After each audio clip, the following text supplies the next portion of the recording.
Hello friends, my name is Ramasu. Today we shall discuss about topic the Herzberg two-factor theory of motivation. Friend, today's topic is very interesting, especially if you have interest in in project management, or you are planning to give exam of PMP in near future, because this is a very important topic and you will definitely see this topic in the PMP exam as well. So let's start. First of all, I would request to please subscribe to my YouTube channel and click on the bell option as well, so that my videos can reach to you, and also you can follow me on the Facebook page as well. So friend, today's topic is Herzberg two-factor theory of motivation. So basically it's all talking about this theory belongs to a theory of needs. Okay, theory of needs for a human being. One of the theory, one of the factor is a motivation factor. So Herzberg is a person who has basically who has basically present the theory of two-factor theory for motivation factor. Basically he was saying that basically there are two factors. One factor is the one type of factor is that which basically does not improve the motivation factor, but if that factor is not present, so it will decrease the level of motivation for a person.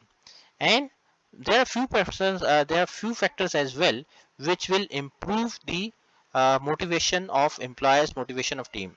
For example, for example, if we talk about hygiene factor, for example, if where you are working in an organization, if the air condition of that room is not working, okay, so what will happen, that presence of AC air condition will not improve your motivation, but the absence of the air condition will definitely decrease your motivational factor as well. So basically this is the main idea of Herzberg's two-factor theory of motivation, which is called as that there are two types of factor. One type of factor will definitely will the absence presence of that factor will not improve your motivation, but their absence will definitely decrease the motivation.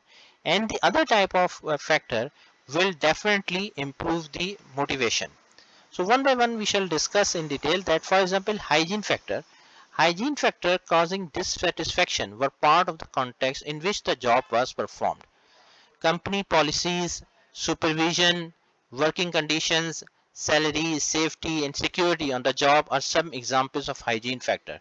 Here, remember one thing, that all these are the types of hygiene factor. For example, you may not link your satisfaction to your office having good lighting, but you would be very dissatisfied if the lighting was too poor to read. Okay, so this is called an example of hygiene factor. That means hygiene factor will not improve your motivation, but if those hygiene factors are not available, so it will definitely decrease your motivation. Next is the motivation factor. Motivation are the factor that employees need in order to give higher level of effort. According to the Herzberg, the strongest motivations are interesting work, responsibility, achievement, recognition, growth, and advancement. Here, very interesting thing you will definitely notice that according to the Herzberg, the salary or job security, these factors and safety, basically especially the safety salary, is basically comes under the factor of hygiene. So that means hygiene salary will not motivate a resource. Basically, the responsibility, the achievement and recognition and growths are those factors which basically increase the motivation of employees. If a person who is interested in computer programming and you assigned a work related to the marketing, so obviously his motivation factor will decrease. Anyhow, if however, if you are giving a more salary to him, his motivation factor will not increase because his interest is in some other work. Okay, so here remember one thing, that whenever you are working in a team, you must have to understand that what are those factors which motivates your team, and they will give you a 100% result for a project delivery. So these are very important.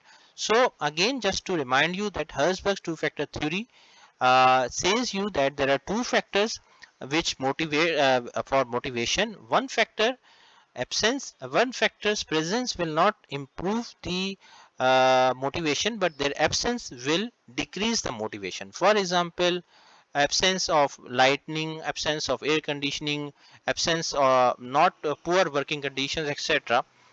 These are hygiene factors, and the motivation factors especially are related to responsibility, achievement, recognition, growth, and advancement. So friend, thank you. Thanks a lot for watching the video. I hope you like this video. If you like it, please share it with your friends and colleagues, and thanks a lot for watching the video. Thank you.